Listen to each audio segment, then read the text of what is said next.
We've now played Marvel Avengers. We've played many, many hours of this game, and we have some things to say. And as always, if you enjoy this content, please like, subscribe, and bang that bell, because we know you're liking it. Thanks for all the new subscribers. We really appreciate it. No, seriously, you're awesome.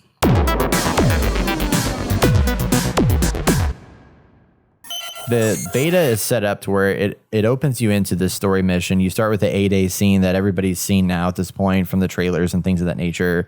You go through all of A-Day. You get a handful of impression or playable sessions with every character, whether they're in the game or not, because Thor and Captain America are not playable in the game past the intro. And then you get to jump into a story mission after that with Bruce Banner and Kamala Khan, aka Miss Marvel. And then you come back to the Chimera and you see it all war-torn, falling apart and stuff like that. And then you open up into, you get to play all the things. So you get to play all the war table stuff. And there's some more story missions. They have drop zones that you can play, which are short, fast, quick in and out kind of scenarios. They have the harm missions, which are the virtual reality or augmented reality rooms that you can go into for combat. Waves of enemies come after you. They have threat sectors, which are more long form, like akin to strikes probably in Destiny.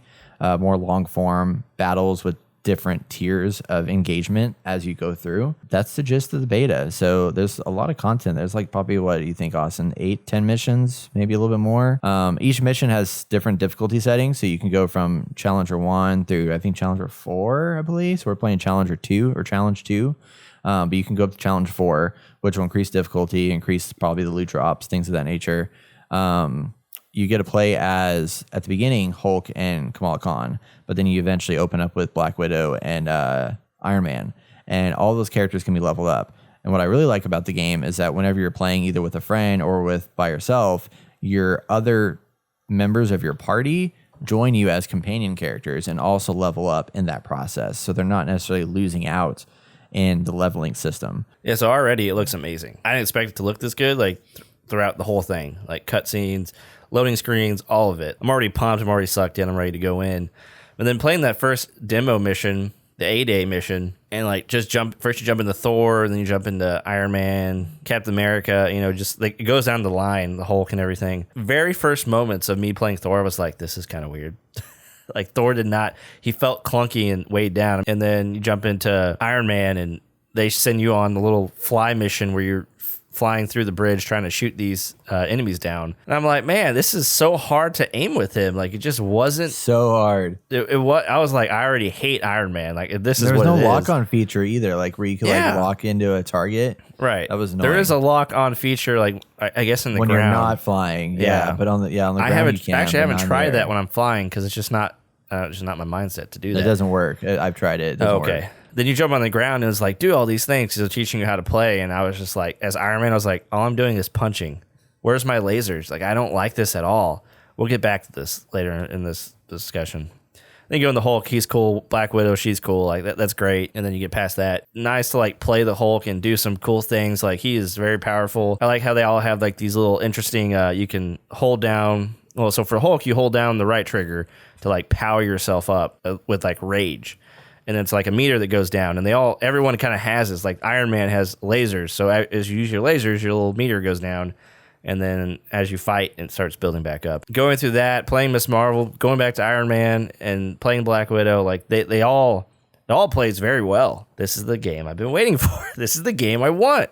Screw Destiny. I'm not playing that anymore. This is it. This is the game. Yeah, no, I was really pleasantly surprised, but because that was the biggest concern I had was getting in this game. Like, are the characters going to feel good?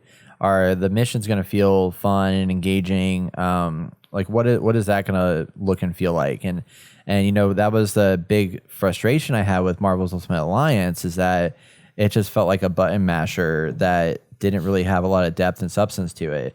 Now, jumping into this, I really appreciate and enjoy the fact that, I can sit here and play all these characters, and every single character, although the moveset is the same, like they all have the same, like they have a light attack, they have a heavy attack, they have a ranged attack, they have a counter that you can do. They have that special like you were talking about. They have all those pieces that come into play, but they're all just a little bit different. And they all have different combos and things like that. And I really, really enjoyed the feeling of playing these characters and like the power shots you have, like when you're playing with a Hulk and you're running around, like you feel the world around you move as you walk, and you feel it when you smack down on the ground, like it's the screen shakes and there's this like crazy visual effect and like this eruption of chaos and the camera twists a little bit and there's just all this like really cool visualization. It's a really cinematic feeling experience like throughout all the gameplay. Like when you're fighting bad guys jumping from person to person, like it feels really good to fight them in combat. Starting to get that rhythm of that character and what they do, and then building onto them with the armor pieces you pick up and stuff, and leveling them up and getting those new moves that really do something awesome. I was just like, God dang, it all works so well. A lot of point of contention with like some of the, not a lot of contention, but there's been some issues with like the way the gear is handled in the game. And like, so the way that they have it set up in here is that you have basically 4 different gear types that you can equip. You have your I think I forget what the breakdown is, but there's like 4 different types you can equip, but there's no cosmetic differences between the gear, which I'm okay with, because like in Destiny, I hate all the time when I'm switching gear out and like I have this really badass piece of armor and then I switch to a higher level or higher power level armor and then it looks like a piece of shit rag that I just put on my body. So I'm okay with that not switching. Yeah. And then what I like about the gear system in here is that, you know, each piece of gear you get has it's upgradable with resources. So you have this set of resources that we've talked about at the bottom of the screen where there's like a whole bunch of different types of resources you can collect throughout the game. It's just like inside crates or, you know, by killing bad guys or just scattered around the world in different places. And you use those upgrades to upgrade your gear, and different rarities of gear gives you different like ranges of upgrading. So if you have a green uncommon item, you can upgrade it 3 times, which gives you, if it's a 10 power level, you can increase it to 13 power level by upgrading it with resources. So that's really cool that there's some flexibility in that. If you have a rare item, it has 5 levels of upgrade components, and then an epic item has 10. Yep. So you can take a 25 power level item and then upgrade it 10 times to become a 35 power level item. And then they also rare and epic level items and stuff like that, all those past like the uncommon tier have perks that you can also unlock by upgrading it, that'll give you an extra like, you know, plus 15% critical chance bonus or, you know, whatever that might be. So you get like gear is more than just a number. You know, it's got some special bonuses and buffs to it, and you can also increase that gear, which is one of my biggest frustrations about, you know, playing like a game like Destiny or playing a game like Ghost Recon Breakpoint, is that half the time I'm getting gear where it's like, okay, it's 1 level higher, it's 2 levels higher. But at least in this, like if I get a thing that's 1 or 2 levels higher, I can also power level that up if I have the right number of resources. So I get more value out of a piece of gear than I would normally. And they have like artifacts you can add on to it, which is even another like section of stuff that's like just a cool addition. But you know, even beyond that, you know, they have the gear stuff that you unlock and upgrade. There's a lot of items you can collect in this game. So you have the gear, you have your skill tree. So in the beta, you just have access to 1 skill tree per character, which in the full game, there's supposed to be like multiple pages of skills that you can upgrade and change as time goes on. I don't know what those other pages are, but right now you're just dealing with primary. So your skills relate to your range attack, your close attack, your light and heavy attack, your range attack, and then your defensive abilities. And then those can like, you know, be upgraded with skill points as you unlock stuff. And then they have collections, which, you know, as you explore the world, you'll find audio files, you'll uncover comics. And what's cool about the comic collectibles is that not only are they comics that have some historical relationship to them, you can't read them. I wish you could kind of like open it up and like see a few pages or something. That'd be cool. But they do give you a stat bonus, which is kind of interesting. So like they're not just a collectible. You know, you get a comic for so-and-so thing and it gives you like 1% extra, you know, defensive quality or, you know, something like that. Yeah. And that's kind of nice to see that, because it gives me more incentive to want to collect things, because it's not just an item that just sits in there and raises up a number. That's really cool. And then they have the challenge cards, which are basically battle passes per character. So every character has its own challenge card that you unlock by completing weeklies and dailies in the game for those characters. And that will progress forward and it will unlock more currency. It'll unlock skins. It'll unlock all these different things for that character. And there's 1 for every character, which is crazy that they put that much you know, effort into it. But yeah, I mean, overall, the presentation of this game is Better than I expected. Like Austin said, graphics are great, characters are great. This game is a lot of fun. Moment to moment combat in this game is fantastic. There's some missions, like the ones that are like threat sectors, where you go in there and you can actually like explore and find special chests hidden around the world, which is kind of nice to have that sense of exploration. Oh yeah. Before you go in and enter into like a combat scenario. I mean, there's definitely some quality of life issues. Like the text, I feel like is way too small everywhere you play in the menu. Like the text is very tiny. There's a glow to like text in places that makes it harder to read, I think. Bothers me, especially when I'm going through like stats, looking at stats in the gear, I was going through those menu items and stuff like that. We found out that if you hit up on the directional pad, it'll pop up like a 3D screen, kind of like the, what's the little robot thing in Destiny that you have? Oh, the ghost, yeah, right? Ghost. This is kind of like that. It's like a world map view thing, and it shows you where all your objectives are in the screen, like what things are there to collect. It shows you where your friendlies and stuff are. One, it doesn't stay up long enough, I don't think. And then two, I wish that it showed you where your friends were without having to press that button. Yeah. Like if just having icons of like my team and where they are located in the game world would be really nice, because it can get hard to find everybody. You have to kind of dig and search for them. And a ping system. How do they not have a ping system? A ping system, yes, would be great. Because just be like, here's a map, drop a ping spot, do it. But I mean, and at least those things they're very minor. I mean, they can definitely be patched in and fixed later on down the line. But yeah, the thing that concerned me the most is after playing like 5 or 6 of the playing interiors of aimbot bases feel repetitive. You go into an aim base, which is always underground. It looks the same design, same texture, same this, that, whatever. Which, from a branding perspective makes sense. But from a gameplay perspective, that world that gets you to that point is good. But then once you get in there, I want a lot more variety in like what those spaces look like. So I'm not just like, okay, this is the same mission I've done 10 times over and over again. So I'm curious to see how they address that, and if that, because I've seen several people talk about that, just like reading like other comments and stuff like that. I've seen people say those interiors feel like repeats, but beyond that, it's great, and I can't wait to play more of like the war zone missions and more of the bigger, larger story missions and see what some of these other game modes are. The threat sector, pretty cool. Yeah, and I think that's the first time I really realized how much I really like Iron Man. So I started getting a feel for him when we went to our first open one. I think it was in Manhattan. I don't know, Eastern Seaboard or something like that. Mm-hmm. Then we go to the one that was in the forest, the Pacific Northwest. Yeah. It's a little harder. There's 3 of us now. And we're going through this mission and killing a bunch of guys. And, that different people focus on different stuff and being good at certain things. Like there was a bunch of people in the air. So I was like, well, obviously I'm going to kill these people in the air. Yeah. So it's like I had my own battlefield I was playing as, and then a bunch of drones came out, and it turned into a literal dogfight. Like I think there was like 12 to 15 drones, and so I'm just like flying through the air, and I don't know who said it, but someone was like, "Where's Austin?" I'm like, "I'm up here." I don't know if y'all got to see that. Did you see me up there flying around killing these drones?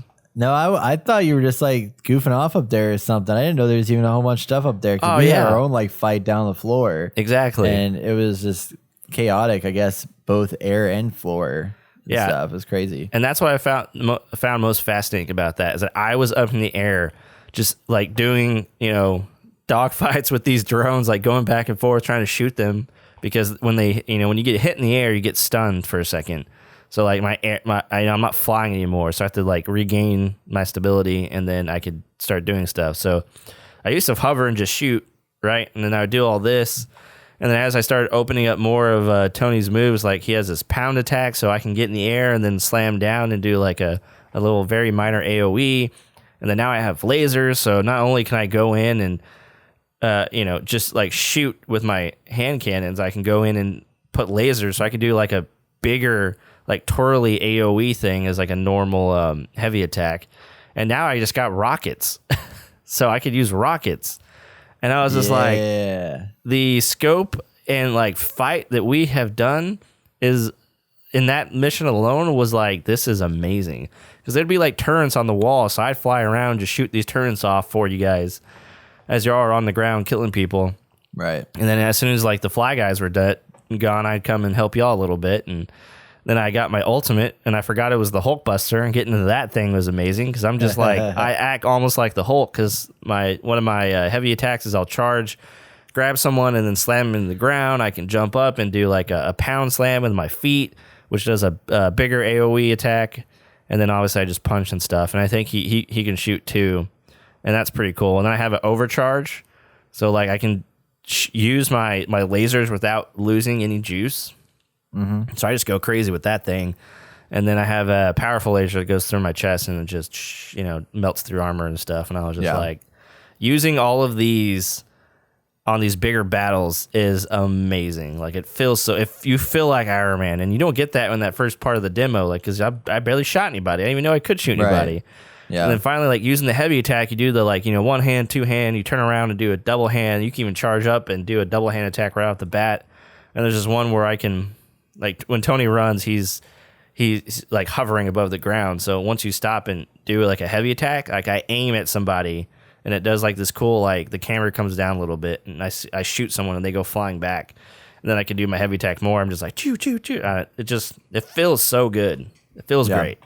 And that's what I really love about this game is they really captured that really well. Cause like, that was the thing that was missing so much from Marvel's Ultimate Alliance. And I mean, they're not anywhere close to like a comparison because one's like, top down kind of thing. But it was, that game was so like, there was so much more we could have done with those characters and seen out of those characters. And now this game actually captures the essence of, like, I feel like when I'm playing the Hulk, I'm playing the Hulk. And when I'm playing, Black Widow, I feel a little bit of that moment. There's some silliness to it where it's like I feel like the fastest way to get around is just to jump a bunch of times and just keep jumping and moving forward, which is kind of silly when you're playing Black Widow and she's just like leaping like a hopscotch, through the She looks like Spider-Man when she jumps. Yeah. And but like she plays so different, and then Iron Man has its own style, and then so does Kamala Khan. Like, I like Kamala Khan a lot. Like, her character is really good, and like, so the hands like movements, and like she's powerful and she hits hard with everything.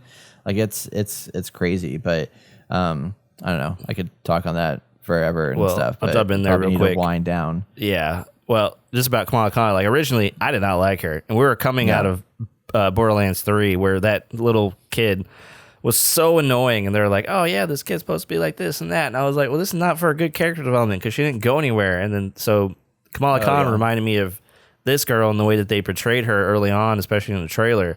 I was like, I'm not gonna like this character. Well, it turns out I actually like this character in the story bits, and then she does play very well. Like, I love her moveset and what she does and how she can use it. She's very, very powerful, and I'm like, this is awesome, especially when she goes big. It's like, oh yeah.